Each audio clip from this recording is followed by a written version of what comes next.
the last thing you want to do is bring on someone who's like, I don't know about her work. I don't know about what they've done.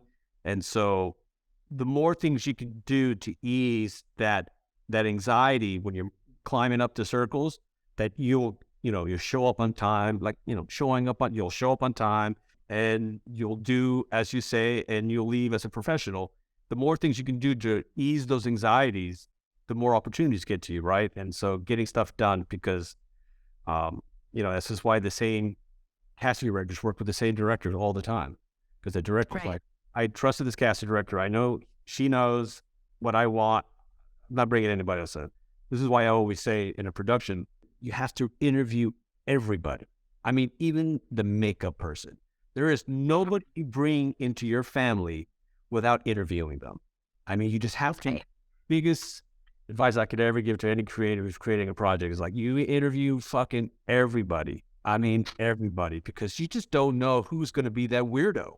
You just don't know. And they may sound great on paper, and they may write great emails until you meet them on person and shake their hands and have a cup of coffee with them and find out who they are. You don't know, Mhm. because the chemistry on a set, as you've learned, is so fragile. And It is. it just takes one bad apple to completely shake it all up. And that's why, you'll still always have issues on set, but the more you can interview everyone and bring everyone on who you feel comfortable with. I met Doug. He's cool. He's professional, and he's got a good resume. We had a cup of coffee. He had good ideas. I think he'd be great. Great. Right. I met Vanessa. She'd be great. When I ended for Landing Home, I interviewed everybody. I hired a different makeup producer that I did from an indie project, because the makeup producer that people were referring me to, she couldn't get on. She wouldn't. Every time we had an interview set up, she would always cancel on me. So Mm. I got already bad vibes. I'm like, whoa, is she going to show up on set? I mean, I kind of have my makeup person on set. I can't have someone who's not on set.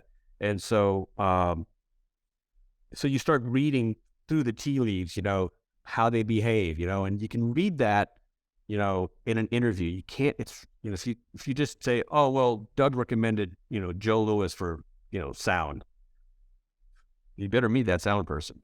You better meet that Right. sound person, because he may not show up on set. I agree completely.